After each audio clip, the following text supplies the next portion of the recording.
I don't know how it smelled, but it definitely felt pretty icky. If I had to choose between having feeling in my nipples and having the breast that I wanted, it looked like if you put a baseball into a sock.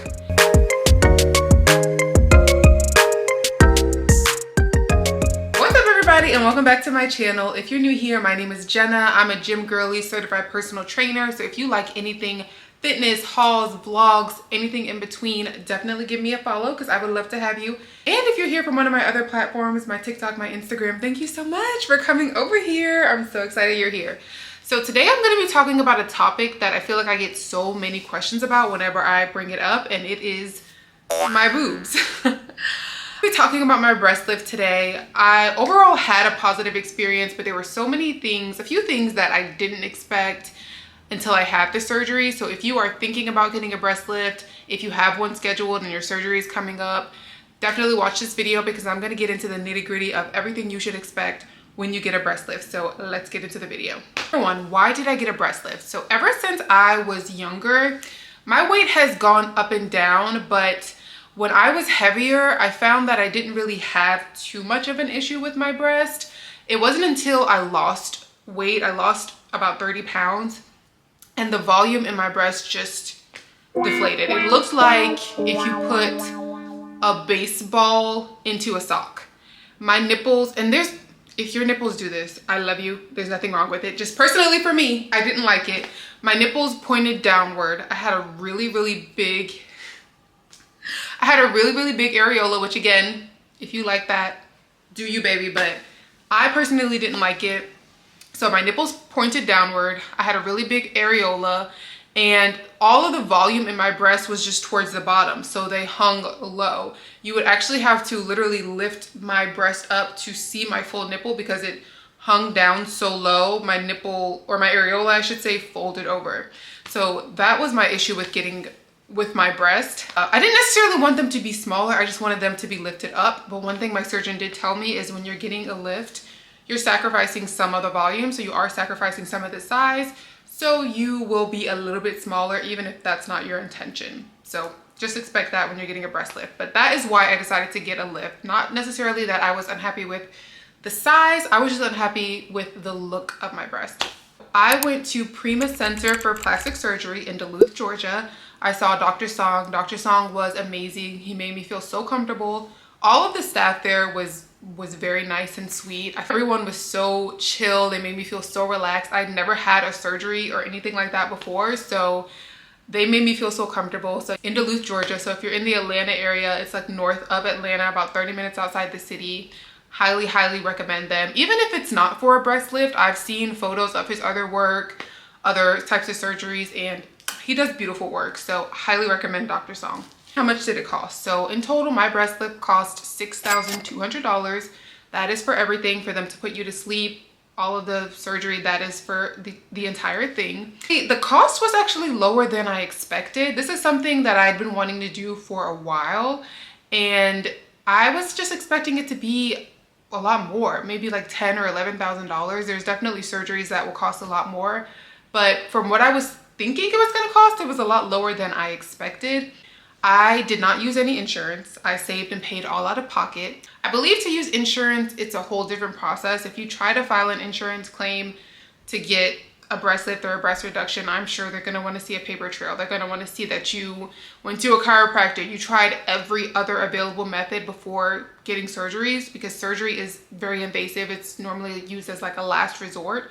So an insurance company is gonna wanna see that you did all of these things before getting the surgery, which my breasts weren't actually causing me any problems. I didn't have any back pain or anything like that. Like I said, I was fine with the size. It was just the look that I was not satisfied with. So I didn't want to have a paper trail of just me lying to chiropractors and all of that about back pain. I was just like, I will save and pay out of pocket, and it was fine. I was able to pay it, but it cost about $6,200 for the surgeon that I went to. The day of surgery, this is what you can expect. You cannot have any piercings, any acrylics. I had to take all my piercings out. I had to take my acrylic nails off, even your toes if you have acrylic on your toes. They have you wash with this special type of antibacterial soap. I believe it's called HibaCleanse. I had to wash with that special soap the day of, and they want you to pack something that you can zip zip up or that buttons up, you're not going to be able to lift your hands up over your head. So you need to pack something that zips up or buttons up. The whole process to get the surgery, I believe, took about 3 hours. You are going to need someone there with you, and they ideally need to stay with you for at least 2 or 3 days, I would say, because right after surgery, I remember they just put you to sleep, right? And you're waking back up. I remember being very nauseous, just kind of out of it, and just really sleepy and tired. So you're gonna need someone to be there with you to drive you home and kind of just look after you when you get back home, you know, to rest and everything. But the whole surgery process itself is not really that long. It's about 2 or 3 hours. After I got done with the surgery, I don't remember being in pain. I just remember feeling very nauseous and very tired. So my sister came to be with me during the surgery and stayed with me for a few days. After the surgery, we drove home. I don't remember being tender that first initial day. I just remember feeling really sleepy and tired. They do give you some pretty strong pain meds. I did take the meds that initial first day. That could also be why I really wasn't in pain, because I took the meds that first day. But I didn't really feel any pain. Maybe it was because of all the swelling and things like that. I didn't feel anything. But the next day, I did have some tenderness. It's not painful that's like an unbearable painful. It's almost like a tender soreness, kind of like if you stubbed your knee or hit your elbow really hard on something and it's just kind of tender to the touch. That's how it feels. It's tender, it's a little sore. If I had to rate it, and I have a pretty low, I don't have a high pain tolerance at all, but it was bearable for me, and I didn't need to take the pain meds after that first initial day. I didn't even really need them. I just kind of, I don't know, I guess I just dealt with it. But it was like a 5.5 out of 10 as far as pain level. Not going to be able to lift up your hands over your head for the first few days. So not only will you need something that zips up or buttons up for the surgery, you're also going to need that for after the surgery. So all of your pajamas, the things that you're going to be putting on, you know, for the next few days after the surgery, it needs to be zip up or button up, because you're not going to be able to lift your hands up overhead. So after the first few days, one thing they did have me do as well, I don't know if this will be the case for every single surgeon, because there are different methods that people use. I couldn't take the surgical bra off. It was a white bra that snaps in the front. It kind of looks like a bra that like your grandma would wear. It snapped in the front, and for the first week, I couldn't take the bra off. I had to wear it 24/7. I couldn't even take it off in the shower. I had to wash around the bra and keep it on. I don't know how it smelled, but it definitely felt pretty icky, and I was not expecting that. I don't know if I really understood that. I guess I did understand it. Like the bras like keeping everything in, because they basically just cut you open. But yeah, for the first week, I could not take that bra off. After the initial first week, I'm still a little bit tender. It's still hard to lift my hands up over my head, but I was back at work. I do work a desk job. If you work a physical job, like in the service industry, retail, or anything where you have to lift, move, things like that, you're going to be out of work, I would say, for 4 weeks, because you can't really lift or move anything like that over 5 to 7 pounds. But I just work a desk job, so after the first week, I was back at work. I could have went back to work sooner, but I just took that week off just, you know, as a way to chill. But you know, after 3 days, I was fine to do my little desk job. But you know, I use any excuse to get off of work. You know, I hate being at work. So yeah, after the first week, I was fine to go back to work. So how long did it take to get back in the gym? It took me, I had to be out of the gym completely for about 3 months. 3 months, I couldn't lift anything. After that 3 months, then I could go back to the gym, and he had me just lifting no more than 15 pounds. So my upper body workouts were pretty much non-existent. I focused mostly on lower body. And then after about 5 months, I was back to the gym and everything was normal, and I felt perfectly fine. The next thing, one thing that really sticks out in my mind, and one thing that I get asked about a lot, is losing feeling in your nipples. And I honestly, I did not care about that. If I had to choose between having feeling in my nipples and having the breast that I wanted, I would choose having the breast that I wanted. So I do still have feeling in my nipples. So no worries there. That didn't personally happen to me, but that is a potential side effect when you get this surgery done. As for scarring, there's 2 different types of incisions I believe you can get. One is just one little incision under the breast fold where no one can see. The second one, and that is the one that I got, I believe it's called a lollipop incision, where if you think about your nipple, there's under your nipple, there's a scar, an incision going down right under your nipple this way, and then another incision under the breast fold. It is still visible to this day. I got this surgery in 2022 and you can still see the scar. It is pretty faint. You can use things like Mederma and other scar creams, silicone pads to flatten the scar and reduce the appearance. My scar is not raised or anything, but it is visible. It's not something that bothers me. I'm not really concerned about it, but just know that, you know, you will still likely have a visible scar.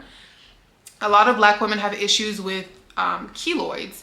So that's also a precaution. If you notice that when you have a cut or a bruise, it tends to be raised, then that is something that can happen with your incisions as well. You can use the silicone pads. My doctor also told me about those silicone pads that you can put on and leave on for a day or so, and that will help flatten the scars, but they just didn't work for me because I go to the gym 4, 5, 6 times a week and I'm sweating like crazy, and you're supposed to leave those silicone pads on for like 24 hours or something like that. And I was just sweating them off. So they never really worked for me, but my scars were not raised anyway, so I never really had to use them. I did use scar cream for a little while, but the scars don't really bother me anymore. They're not really all that dark. They're pretty faint, but they are there. So if you're concerned about scarring, just keep that in mind. Last, how do I like my results? Guys, I cannot speak highly enough of my surgeon and how happy I am with my results. I was someone who, because my breasts were so heavy, I was never able to go braless, and I was never able to actually wear a strapless bra because I would put on the strapless bra and it would just still fall down. Right now, I'm able to wear a strapless bra or go braless if I want to. One other thing that he did for me was made my areola smaller. I didn't even know that you could make it smaller, but when I went in for my consultation, he was like, do you want a smaller areola? And I was like, yeah, I do. I didn't even know that was possible. So I love that my areola is smaller now. And I still have all the sensation in that area, and I just feel like they look so good. I'm so much more confident in my chest now when I'm wearing tops, and even like, not to be too, you know, give too much information, but like when you're being intimate with your partner, like there were times, you know, where I didn't even want to take my bra off because, and a lot of times where I didn't take my bra off when you're getting intimate because it just, they're not very youthful looking and they don't make you feel sexy or confident. And ever since I got my breast lift, I just love the way it looks in tops, out of tops, in bathing suits. There's so many more bathing suits that's opened up to me since I got my lift. So sports bras and things like that I wear in the gym now that I wasn't able to wear 2 years ago. So I am absolutely loving my results. So if you are thinking about it and you're a candidate for it, I highly recommend this procedure. It has changed my life and given me so much more confidence. That is it, y'all. That's everything that I have to say about my breast lift. I highly recommend it. I'm so happy with my results. So if you're thinking about it, I definitely recommend just going through and getting it because I have been loving it. If you have any other questions about my breast lift, my recovery, anything like that, leave them in the comments. I will definitely be happy to answer all your questions, and I will see y'all in the next video. Bye.